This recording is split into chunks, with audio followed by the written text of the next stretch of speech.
আমি অনেক ছোট বয়সে বিয়ে করেছিলাম এবং স্বামীর রুমে প্রথমবার প্রবেশ করার সময় আমি খুব ভয় পেয়েছিলাম।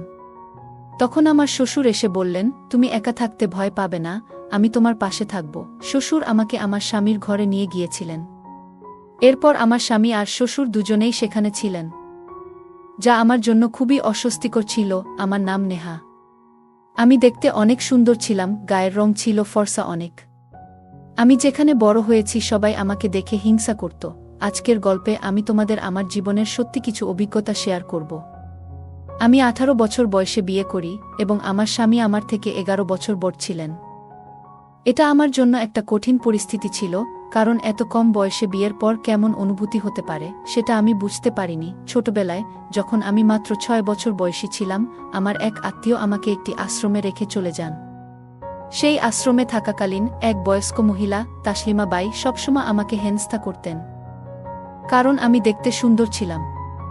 তিনি আমাকে সবসময় তার মেয়ের সাথে তুলনা করতেন। আমি যখন 18 বছর বয়সে পৌঁছালাম, তখন তার মেয়ের চেয়ে আমি অনেক বেশি পছন্দনীয় ছিলাম আর অনেক বেশি সুন্দর ছিলাম, কারণ সে ততটা সুন্দরী ছিল না। তাই তাসলিমা বাই আমার বিয়ে ঠিক করেছিলেন। তিনি ইচ্ছা করেই আমাকে এই রকম ছেলের সাথে বিয়ে দেয়। যদিও আমার স্বামী দেখতে অনেকটাই ভারী গড়নের ছিলেন, অর্থাৎ অনেক স্বাস্থ্যবান ছিল। বিয়ের পর তাসলিমা বাই তিনি তার মেয়েকে শহরে পাঠিয়ে দেন। আমার শ্বশুর বাড়িতে প্রথমবার পা রাখার সময় আমি প্রচণ্ড ভয়ে কাঁপছিলাম। আমি জানতাম প্রথম রাতের অভিজ্ঞতা আমার জন্য কঠিন হতে চলেছে। পরদিন সকালে আমি ঘুম থেকে উঠার পর আবার শুয়ে পড়ি, যেন কিছুই ঘটেনি। সকালে আমি শুনতে পেলাম শ্বশুর আমাকে ডাকছেন, বুমা, নাস্তা তাড়াতাড়ি বানিয়ে ফেলো। আমি সবকিছুতে চটতে ছিলাম, তাই তাড়াতাড়ি নাস্তা তৈরি করে তাকে দিয়ে দিলাম। ঠিক তখনই আশ্রমের একজন মহিলা আমার বাড়িতে এসে হাজির হন। তিনি আর কেউ না, ওই তাসলিমা বাই। তিনি দেখতে আসছে আমি কত কষ্টে আছি। তার হাতে ছিল মিষ্টির বক্স এবং তিনি শ্বশুরের সামনে বললেন, আমি তাকে খুব ভালোবাসি, তিনি একদিন আমার কাছে আসবেন বলে বিশ্বাস করি। এতে আমার শ্বশুরও তার কথায় বিশ্বাস করতে শুরু করলেন। এরপর তিনি আমাকে ডেকে বললেন, তুমি নিজেকে বেশ স্মার্ট ভেবেছ। আমি দেখতে চাই তুমি কেমন চালাক। নিশ্চয়ই তোমার স্বামী তোমাকে ঘুমাতে বাধ্য করেছে। তুমি কি হাঁটতে পারছো না? কিন্তু তুমি তো বেশ ভালোভাবে দাঁড়িয়ে আছো, নিশ্চয়ই তুমি কিছু চতুরতা করেছ।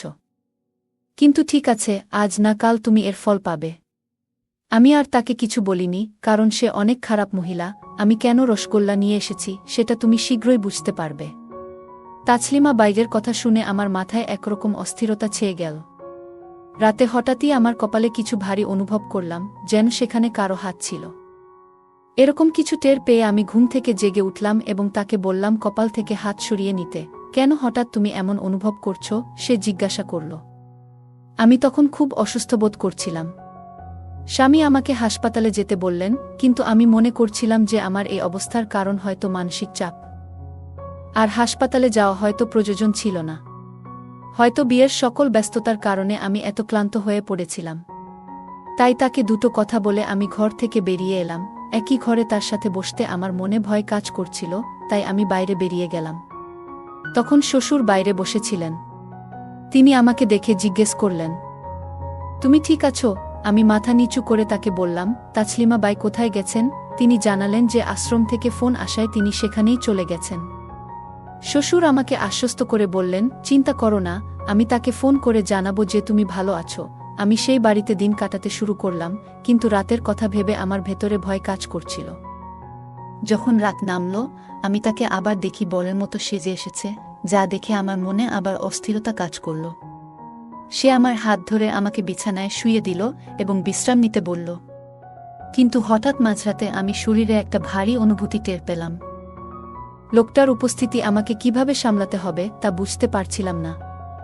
বিয়ের পর পুরো 5 দিন সে আমার পাশে থেকে গেল, কিন্তু আমি তাকে কোনো সময় দেই নেই। একবার সে বলল, তুমি যদি জীবনে প্রকৃত সুখ থেকে নিজেকে বঞ্চিত করতে চাও, তবে তুমি তাসলিমা বাইয়ের কাছে আশ্রমে চলে যেতে পারো। স্বামীর মুখে তাসলিমা বাইয়ের নাম শুনে আমি তাকে বললাম, না, আমি সেখানে ফিরে যেতে চাই না। সেখানে গেলে সে হয়তো আমার অবস্থা নিয়ে মজা করবে। সুমনকে বললাম, আমি খুব চিন্তিত। তারপর আজ আমার কোথাও যাওয়ার প্রয়োজন ছিল না, তবে আমি আমার ঘর থেকে বের হয়ে এসেছি। পরে আমার শ্বশুর আমাকে ডেকে পাঠালেন। আমি যখন রুমে ঢুকলাম, দেখলাম তার ওষুধের বক্স একটা কিছু লেখা ছিল। এটা ঘুমের ওষুধ ছিল, ভাবলাম আজ এটা দিয়ে কোনো অজুহাত দেখিয়ে পার পাওয়া যাবে। তারপর আমি বক্সটা নিয়ে রান্নাঘরে গেলাম। রান্নাঘরে গিয়ে আমি দেখলাম আমার স্বামী নেই, দীর্ঘ সময় ধরেই সে অনুপস্থিত। আমি নিজের মাঝে অস্থিরতা অনুভব করলাম। তাই সেই ওষুধের বক্সটি হাতে নিয়ে ফিরে এলাম আর ওষুধ খেয়ে নিয়েছিলাম। কিছুক্ষণ পর আমি লক্ষ্য করলাম আমার স্বামী গভীরভাবে আমার দিকে তাকিয়েছিল। রাত 11টা বেজে গেল। তারপর সে আমাকে তার পছন্দের কিছু দিয়েছিল। আমি অল্প কিছু সময় পর ঘুমিয়ে পড়লাম এবং গভীর ঘুমে তলিয়ে গেলাম। ঘুমের মধ্যে আমি অদ্ভুত স্বপ্ন দেখলাম, যেন কিছু ঘটছে যার স্পষ্ট স্মৃতি আমার মনে নেই। ঘুম থেকে উঠে দেখি আমার স্বামী পাশে শুয়ে আছে। আমি উঠার চেষ্টা করলাম, কিন্তু ব্যর্থ হলাম। তখন সে আমাকে সাহায্য করল। স্বামী আমার প্রতি সহানুভূতিশীল ছিল। বলল, তুমি কিছু সময় বিশ্রাম নাও। আমাদের বাড়িতে কাজের মেয়ে আছে, তারা সব কাজ করে নেবে। আমি তার কথা শুনে শান্ত হলাম, কিন্তু আমার মনে হলো কিছু একটা হয়েছে। তার মুখে একটি আলাদা ভাব ছিল, যেন কিছু বলতে চাইছে কিন্তু বলছে না। এই সবের মাঝে আমার শরীর ও মন এক অদ্ভুত অবস্থায় ছিল। মনে হলো যেন আমি একটি অনিশ্চিত পরিস্থিতিতে আছি। এবং এই সময়ে সুমনের কথা মনে পড়ে গেল। মনে হলো সে আমার সাথে রাতে কিছু ঘটিয়েছে, কিন্তু স্পষ্ট কিছু মনে পড়ছে না। আমার মনে হলো কিছু ঘটে গেছে যা আমি এখনো পুরোপুরি বুঝতে পারিনি, কারণ আমি জানতাম এমন কিছু ঘটবে, তাই আগেই ঘুমের ওষুধ খেয়ে নিয়েছিলাম। আমি তখন খুব অস্বস্তিতে ছিলাম এবং বেশ ভীত ছিলাম। আমার বয়স তখন 18, কিন্তু শারীরিক পরিবর্তনের কিছু অভিজ্ঞতা তখনও অর্জন করিনি। হঠাৎই আমার কাপড়ে দাগ দেখে আমি বাথরুম থেকে বেরিয়ে এলাম। আমাকে কাচতে দেখে আমার স্বামী চিন্তিতভাবে জিজ্ঞাসা করলেন, কি হয়েছে? আমি আমার কাপড় দেখালাম। তিনি শান্তভাবে বললেন, চিন্তার কিছু নেই, এটা স্বাভাবিক। তুমি হয়তো প্রথমবার এই রোগের অনুভব করছো। আমার স্বামী আমার থেকে 11 বছরের বড়, তাই তিনি এসব বিষয়ে অভিজ্ঞ ছিলেন। তিনি আমার উদ্বেগ বুঝতে পারলেন এবং বললেন, তুমি স্নান করে নাও, আমি তোমার জন্য যা দরকার তা নিয়ে আসছি। এই স্নেহশীলতায় আমার প্রতি তার যত্নবোধ আরও গভীর হয়ে উঠল। তারপর আমি রান্নাঘরে গিয়ে নাস্তা প্রস্তুত করছিলাম। হঠাৎ আমার শ্বশুর এসে বললেন, এই পরিবর্তনগুলো সাময়িক, কিছুদিনের মধ্যেই সব ঠিক হয়ে যাবে। নাস্তার পর থেকে বাড়ির কাজের দিকটা কাজের লোকেরা সামলে নেবে। আমার শ্বশুরের কথা শুনে অনেক লজ্জা পেলাম। আমি জানতাম শ্বশুর আমার দিকে সব সময় নজর রাখতেন। আমি আমার রুমে ফিরে দেখি সুমন তার প্রয়োজনীয় জিনিস গুছিয়ে নিচ্ছে। আমি অবাক হয়ে জিজ্ঞাসা করলাম, তুমি কোথায় যাচ্ছ? সে বলল, কিছুদিনের জন্য আমাকে গ্রামের বাইরে যেতে হবে, বাবাই তোমার দেখাশোনা করবে। কিছুক্ষণ পর সুমন তার ব্যাগ নিয়ে বেরিয়ে পড়ল। সে বিদায় নেয়ার সময় বাবাকে বলল, বাবা, নিজের খেয়াল রাখবেন। আমি কিছুটা উদ্বিগ্ন হয়ে পড়লাম, কিন্তু স্বামী তার দায়িত্ব দিয়ে গেলেন, তাই নিজেকে সাহস দিলাম। শ্বশুর ঘরে ঢোকার পর আমি অনুভব করলাম তার মনে কিছু ভিন্ন চিন্তা চলছে। তিনি আমার কাঁধে বন্ধুর মতো হাত রাখলেন এবং বললেন, সুমন আমাকে বলেছে তোমার যত্ন নিতে। কোনো কিছুতে লজ্জা পেও না। তুমি যা চাও বলো, আর বাকিটা আমি দেখব। তার এই কথায় আমি একটু বিস্মিত হলাম, তবে শ্বশুরের কথায় কোনো খারাপ উদ্দেশ্য খুঁজে পেলাম না। কিন্তু আমি জানতাম যে তার মনে কি চলছে। আমি তার প্রতি একটু প্রতিক্রিয়া দেখালাম এবং সে তার হাত সরিয়ে নিল। আমি খুশি ছিলাম যে সুমন কয়েকদিনের জন্য বাড়িতে আসবে না, তাই আমি নিজেকে একটু স্বস্তি দিলাম। তবে আমার শ্বশুরের আচরণ নিয়ে কিছুটা উদ্বিগ্ন ছিলাম। রাতে শ্বশুর আমার জন্য কিছু নিয়ে আসলেন এবং কাজের লোকদেরকেও নাস্তা করতে বললেন। তিনি বললেন, তুমি ভালো আছো না, তাই আমি যদি সাহায্য না করি তাহলে কে করবে? তার কথাগুলো শুনে আমি একটু সন্দেহ করছিলাম। শ্বশুর বললেন, সুমন তার কাজে ব্যস্ত, তাই এখন তোমার দেখাশোনা আমাকেই করতে হবে। তিনি যখনই আমার রুমে আসতেন তখনই কিছু না কিছু বলতেন। আমি বুঝতে পারছিলাম তিনি আমাকে তার ছেলের চেয়ে বেশি গুরুত্ব দিচ্ছেন। একদিন তিনি আমাকে কেনাকাটা করতে নিয়ে গেলেন। ফিরে আসার পর শ্বশুর বললেন, এই নতুন পোশাকটি পরো এবং দেখাও কেমন লাগছে। আমি যখন পোশাকটি পরলাম তখন তিনি একটু বিস্মিত হয়ে তাকিয়েছিলেন। মনে হয় কোনো দিন দেখেনি। পোশাকটি কিছুটা আটসাট ছিল এবং আমি সেটা বুঝতে পারছিলাম। তবুও শ্বশুর বললেন, এই পোশাকটি তোমার জন্য ঢিলেঢালা লাগছে, মনে হয় তুমি ঠিকমতো সাজগোজ করনি। তিনি এগিয়ে এসে ড্রেসের ফিতা বাঁধতে লাগলেন। সেই সময়ে তাসলিমা বাই দরজার বাইরে দাঁড়িয়ে ছিল এবং সবকিছু লক্ষ্য করছিল। শ্বশুর বাইরে বেরিয়ে গেলেন আর তাসলিমা বাই আমার কাছে এসে বলল, তুমি তোমার নতুন জীবনের সাথে বেশ খাপ খেয়ে নিয়েছ। তোমাকে দেখে ভালো লাগছে। আমি তাকে বললাম, তাসলিমা বাই, তুমি ভুল বুঝছ। আমার স্বামী গত সপ্তাহ থেকে বাড়িতে নেই এবং আমি তার সঙ্গে তেমন কোনো স্মৃতি মনে করতে পারছি না। তাসলিমা বাই বিস্মিত হয়ে বলল, তাহলে তুমি গত সপ্তাহ থেকে শ্বশুরবাড়িতে একা আছো? হ্যাঁ, যখন আমি ঘরে ঢুকলাম আমি দেখলাম শ্বশুর তোমার পিঠে ফিতা বাঁধছে। তাসলিমা বাই মুচকি হেসে বলল, তোমাদের মধ্যে কিছু একটা ঘটছে, তাই না? তিনি আমার দিকে তাকিয়ে বললেন, তুমি ভালো সময় কাটাচ্ছ মনে হচ্ছে। তারপর তিনি আমার হাতে একটি বিয়ের কার্ড তুলে দিয়ে বললেন, এটা আমার মেয়ের বিয়ের আমন্ত্রণপত্র। বিয়েতে আসতে ভুলবে না, আর শ্বশুর ও স্বামীকে একই রকমের পোশাক পরতে বলো। তাসলিমা বাই তখন আমার দিকে এক নজরে তাকালেন, যেন কিছু বুঝতে পারলেন। আমি তার দিকে তাকিয়ে বুঝতে পারছিলাম কিছু অস্বস্তি হচ্ছে। আমি রুমে ফিরে আয়নার সামনে দাঁড়িয়ে দেখলাম শরীরে কিছুটা পরিবর্তন হয়েছে, যা আমি আগে খেয়াল করিনি। তখনই হঠাৎ আমার শ্বশুর এসে উপস্থিত হলেন এবং আমি একটু অবাক হলাম। আমি দ্রুত পোশাক ঠিক করার চেষ্টা করছিলাম, কিন্তু সেটা ঠিকমতো বসছিল না। আমার অস্বস্তি হচ্ছিল, তাই বললাম, শ্বশুর, একটু ফিতাটা লাগায় দেন। তিনি আমার কথা মতো ফিতাটা লাগাই দিলেন।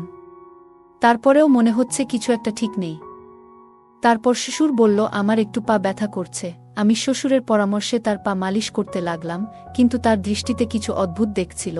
আমার পোশাক তখন ঠিকমতো বসছিল না, তাই দ্রুত রুম থেকে বেরিয়ে এলাম। শ্বশুর আমাকে দেখে কিছু বললেন না। আমি বাইরে এসে সোফায় শুয়ে পড়লাম। সকালে যখন ঘুম ভাঙল, আমার স্বামী আমাকে সোফায় দেখে জিজ্ঞেস করলেন, তুমি এখানে কেন? আমি কিছু বলতে যাচ্ছিলাম, তখনই শ্বশুর এসে বললেন, তোমার স্ত্রী এখন অনেক বড় হয়েছে, তার দিকে নজর রাখো। তিনি আমাকে নিয়ে বিভিন্ন ধরনের মিথ্যা অভিযোগ দিচ্ছেন আমার স্বামীকে। সকালে শ্বশুরের কিছু কথা শুনে আমি ভেতরে ভেতরে ভেঙে পড়ছিলাম।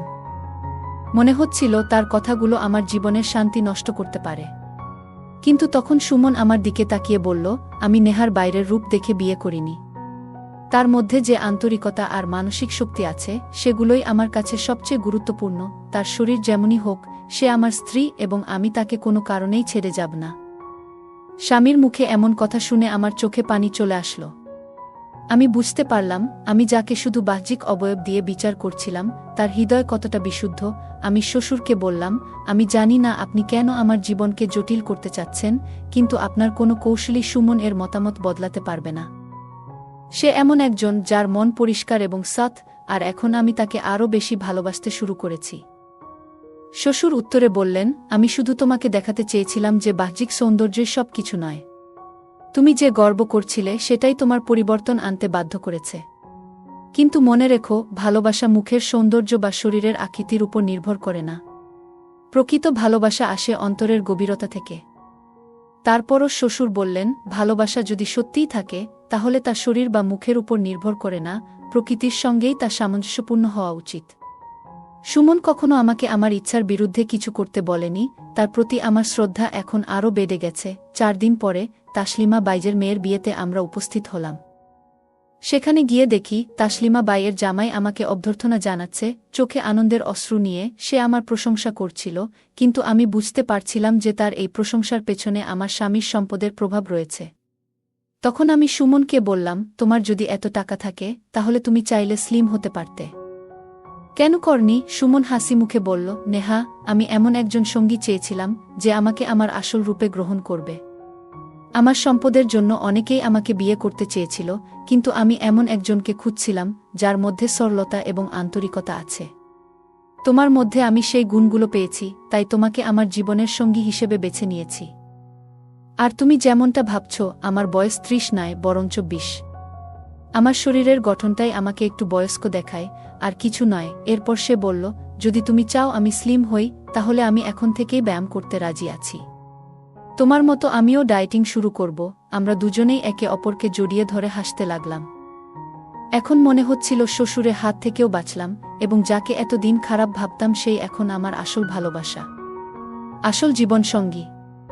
শ্বশুরের কুকর্মের কথা প্রকাশ করার পর থেকেই সে আমাকে এখন অনেক বেশি ভালোবাসে। গল্পটা কেমন লাগলো জানাতে ভুলবে না। আরও মজার মজার রোমান্টিক গল্প শুনতে চাইলে ভিডিওটি লাইক, শেয়ার এবং চ্যানেলটি সাবস্ক্রাইব করতে এবং বেল আইকনটি ক্লিক করতে ভুলবে না। ধন্যবাদ।